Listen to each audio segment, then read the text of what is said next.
Hello বন্ধুরা, শ্রাবণ মাসের নতুন আরও একটা সোমবারে সবাইকে অনেক অনেক শুভেচ্ছা জানাই।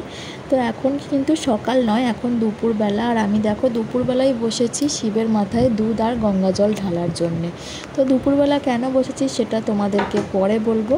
তার আগে দেখো, এই প্রথম শিবের করুণাতেই আমি তার মাথায় দুধ আর গঙ্গা জল ঢালতে চলেছি। সেটা মন্দিরেই হোক বা বাড়িতেই হোক, নিজের মনের ভক্তির কাছেই সব কিছু। তো যাই হোক, দেখো সিদ্ধি নিয়ে নিলাম দুধ গঙ্গা জলে। এবার চলো তাহলে মহাদেবকে স্নান করাই। হর হর শম্ভু শম্ভু শম্ভু শিব মহাদেব শম্ভু শম্ভু শম্ভু শিব মহাদেব হর শম্ভু শম্ভু শম্ভু শিব মহাদেব শম্ভু শম্ভু শম্ভু শিব মহাদেব কর্পূর গৌরম করুণাবতারম সংসার कर्पूरगौरं करुणावतारं संसारसारं भुजगेन्द्रहारं सदा वसन्तं हृदयारविन्दे भवं भवानी सहितं नमामि। सदा वसन्तं हृदयारविन्दे भवं भवानी सहितं नमामि। हर हर शम्भु शम्भु शम्भु शिव महादेव शम्भु शम्भु शिव महादेव हर शम्भु शम्भु शिव महादेव शम्भु शम्भु शिव महादेव। তো বন্ধুরা, দেখতেই পেলে যে দুধ গঙ্গা জল ঢালা হয়ে গেল শিবের মাথায়। তো ওকে একটা মালাও পরিয়ে দিলাম, তোমার দাদাভাই সকালবেলা নিয়ে এসে দিয়েছিল। আর সঙ্গে একটা বেলপাতা আর ফুল দিয়ে দিয়েছি, তার সাথে সেবাও দিয়ে দিচ্ছি। তো সকালবেলা সেবা সবাইকে দেওয়া হয়নি, তার জন্য দুপুরবেলায় সবাইকে সেবা দিচ্ছি।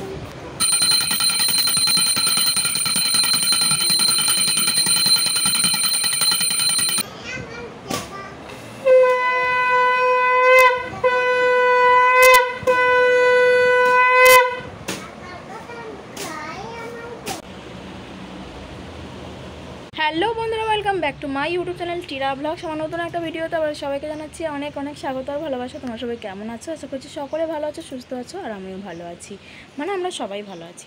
তো যাই হোক গে, আজকে হলো শ্রাবণ মাসের তৃতীয় সোমবার। তোমাদের সবাইকে জানাই আজকে তৃতীয় সোমবারের অনেক অনেক অনেক শুভেচ্ছা।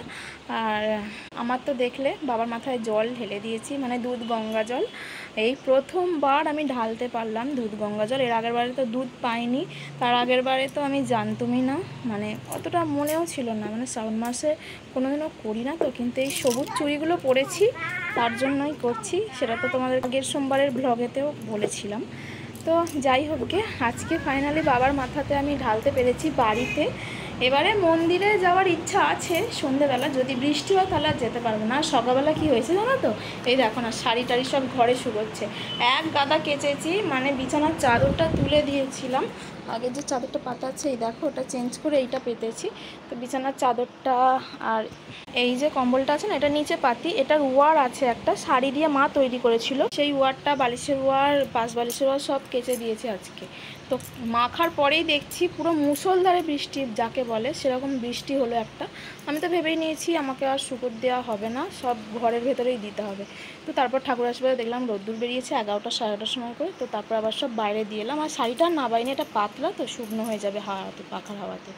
তো চলো তাহলে, ওদিকে কটা বাজে বলো তো? ওদিকে বাজে হচ্ছে 1টা বাজতে 5 মিনিট বাকি। এই দেখো, তো কলে জল দিয়ে দিয়েছে, এবার জলটা তুলবো। ওদিকে তো বাবার সেবা টেবা সব দিয়ে দিলাম। একবার আমার গোপালের দুপুরের সেবাটাও দিয়ে দিলাম। আর সবাইকে সেবা দিয়েছি কেন বলো তো, সকালে আমি সবাইকে দিতে পারিনি, দুপুরবেলায় সবাইকে দিলাম। কারণ দুধটা এই দুপুরবেলায় এলো, সকালে বৃষ্টি হচ্ছিলো না, তার জন্য দুধবেলা কাউকে দেখতে পাইনি, আসেও নি। তো এই দুপুরবেলায় দুধটা এলো, তার জন্য একেবারে দুপুরবেলায় সবাইকে সেবা দিলাম।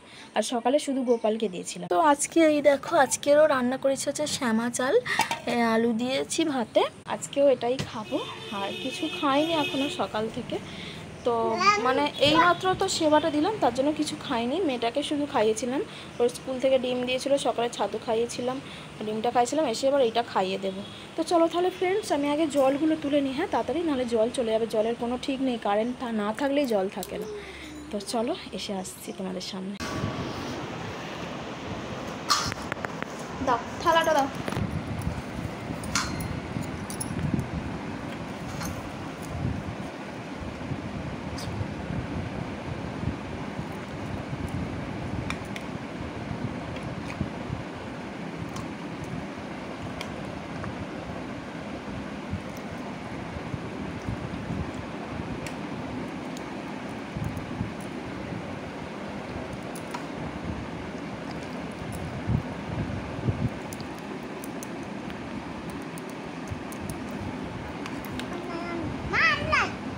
আমিও তো খাবো, দাঁড়াও, আমিও খাবো রে খেপি, তোকেও খাওয়াবো, আমিও তো খাবো মা। আমি খাবো না? আমার খিদে পেয়েছে তো, আমি কিছু খাইনি তো, খিদে পাইনি আমার। দুজনেই খাবো আমার সোনা বাবু তো, আর দেবো না? দুজনেই হয়ে যাবে, হয়ে যাবে দুজনের। আচ্ছা ঠিক আছে, আর নেবো না, আচ্ছা এটা থাক তাহলে।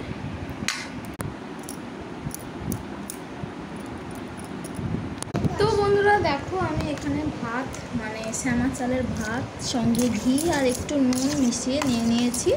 এটা খাবো হচ্ছে আমি আর আমার মেয়ে। তো চলো তাহলে এটা খেয়ে নিই। জোর খিদেও পেয়েছে, কারণ আমি বললাম না সকাল থেকে কিচ্ছু খাওয়া হয়নি, শিবের মাথায় জল ঢেলেই ভেবেছিলাম খাবো। তো চলো খাওয়া দাওয়া সেরে একেবারে বিকালবেলা দেখা হচ্ছে। তো বন্ধুরা সবাইকে গুড ইভিনিং জানাচ্ছি। আর এখন কটা বাজে বলো তো? এখন বাজে হচ্ছে 6টা। উঠেছি 4:30। বাপি এলো, বাপি ডাকলো, বাপি একটু দই নিয়ে এসেছিলো, তো দইটা আছে, আর একটু আলু কিনে দিয়ে গেল। বলতে আলু আমাদের ওখানে দামটা একটু কম, ছোট ছোট সাইজের আলু, তার জন্য দামটা একটু কম, 25 টাকা কেজি বিক্রি হচ্ছে। তো সেই জন্য আলুর দাম এখন চারিদিকে খুব বেশি, তো তাই ওই আলুগুলোই আমি মাকে বলেছিলাম যে কিনে দিয়ে, মানে তুমি রেখে দেবে, তোমার জামাই গিয়ে নিয়ে আসবে। তো তোমার দাদাভাই বেরিয়ে গেল বলে কাজে, সেজন্য বাপি বিকেলবেলা দিতে এলো। তো যাই হোক, আগেরবারও মা ওইখান থেকে আলু এনে দিয়েছিল, আর এখনও তাই। আর আমাকে দেখতে পাচ্ছি একটুখানি সেজেছি, কারণ একটু রিলস ভিডিও করছিলাম, কিছু তো ছাড়তে হবে ইনস্টাগ্রামেতেও, তো তার জন্য। আর মেয়েটা এইসবে উঠলো, উঠে এখনও ঘ্যান ঘ্যান করছে, ওই যে বাইরে বসে আছে। আর ওদিকে জামা কাপড়গুলো সব শুকনো হয়ে গেছিলো, অতগুলো জামা কাপড় ছিল, সব গোছালাম। এই যে বালিশের ওয়ার টোয়ারগুলো পরিয়ে এখানে সব গুছিয়ে রাখলাম, এই যে এই কম্বলটার ওয়ারটা লাগালাম। আর এই যে আমার মেয়েকে দেখো, শুধু কাঁদছে, শুধু কান্নাকাটি। তো যাই হোক, এখন আমি সন্ধে দেবো। আর মেয়েটাকে দেখো বিস্কিট খেতে দিয়েছি, ও বললো মা বিস্কুট খাবো, তার জন্য এই বাটি করে দিলাম, আর গিয়ে ওখানে শুয়ে পড়েছে। তাহলে তো বন্ধুরা চলো এবার সন্ধে দেবো। আর আজকেরও আমার যাওয়া হলো না শিব মন্দিরে, মানে একলা একলা ঠিক যেতে ভালো লাগে না। একজনকে বলেছিলাম, একটা বন্ধুই হয় পাশে বাড়ি, মানে একটু গিয়ে, তো ওরা বলছে ওদের একটু সমস্যা হচ্ছে বলে বলছে আজকে ছেড়েতে যাবো না, পরের সোমবার যাব। আগেরবারও তাই বলেছিল যে আজকে যাব, আগেরবারে বৃষ্টি হচ্ছিল, তার জন্য আর আগেরবারে যাওয়া হলো না। আর এবারেও বৃষ্টি হয়নি, তাও যাওয়া হলো না। তো যাই হোক গে, একলা একলা ঠিক যেতে ভালো লাগে না, কেউ থাকলে বেশ ভালো লাগে। তো চলো তাহলে আমি সন্ধ্যাটা দিয়ে ওদিকে। তো একটা ইচ্ছে পূরণ হয়েছে, আমি বাড়িতে তো শিব ঠাকুরকে ভালো করে মন থেকে পুজো করতে পেরেছি। তো যাই হোক, আর পুজো না দিলেও আমার কোনো আফসোস নেই, কারণ সব জায়গাতেই বাবা সমান, মন থেকে তাকে ডাকা নিয়ে কথা, যাওয়াটা বড় কথা নয়। তো যবে ডাকবে তবে যেতে পারবো, সেটাই হচ্ছে আসল ব্যাপার। না ডাক করলে সে যবে চাইবে যে আমি যাই ওখানে, সেখানে তার মাথায় জলটা দিই, সে যদি চায় তারপরেই তো আমি যেতে পারবো, তাই না? তো চলো আমি এদিকে সন্ধ্যাটা দেবো, দিয়ে একটু ঘুগনি করব, মটর ভিজু দিয়েছি, ঘুগনি আর একটু পরোটা বানাবো রাত্রে। চলো, আর আমার মেয়ে দেখো এই যে টেনে টেনে নিয়ে যাচ্ছে, কী করবো আমি? জয় জয় জয়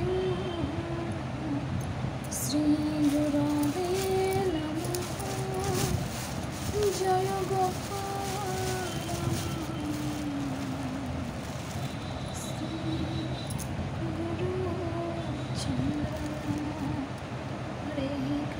Hare Krishna Krishna Krishna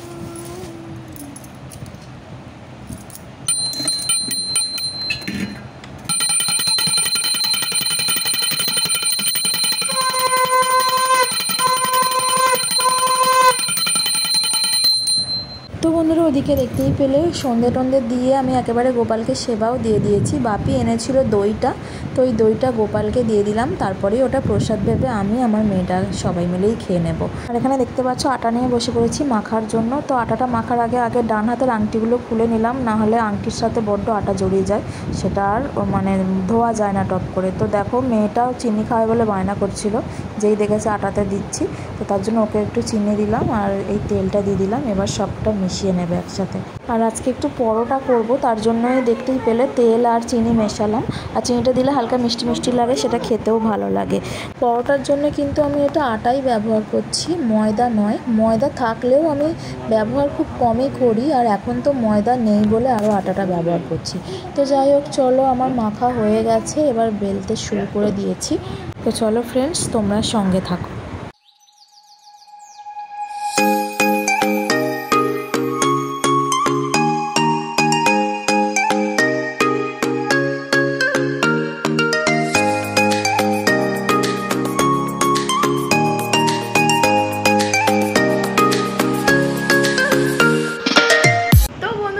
বাজে কটা বলো তো? রাত্রির 9টা।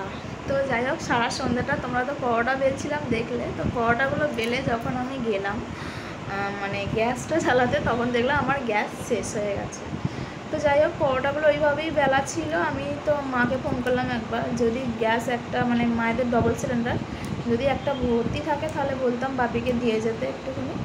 তো মায়েদের ওটা ভর্তি নেই, মানে বুক করা হয়নি এখনও, খালিই পড়ে রয়েছে। তারপরে কি করব বসে বসে ভাবছিলাম, ভেবে ভেবে ছোটো কাকিমাকে ফোন করলাম, মেজো মাকে ফোন করলাম। মেজো মা ছিল না মনে হয় বাড়িতে, তো ছোটো কাকিমাকে ফোন করলাম। ছোটো কাকিমাকে বললাম, তো ওকে বলার পরে ও বলল যে ঠিক আছে আমার কাছে আয়, তাহলে এখানে রুটিগুলো করে নিয়ে চলে যায়। তো ওখানে পরোটাগুলো সব নিয়ে করে নিয়ে এলাম। তারপর এখনও ঠিক নেই কী দিয়ে খাবে, ঘুগনির মটর ফটর সব ভেজনে পড়ে আছে, ওইটা আর করা হয়। তো যাই হোক, তোমার দাদাভাই আসুন, দেখা যাক কী হয় না হয়। তো চলো আজকের ব্লগটা শেষ করে দিচ্ছি এখানেই। সারা সন্ধ্যাটা আমার এভাবেই কেটে গেল। তো চলো তাহলে আজকের মতো টাটা, পরের ব্লগে আবারও আসছি। তোমার সবাই খুব ভালো থেকো।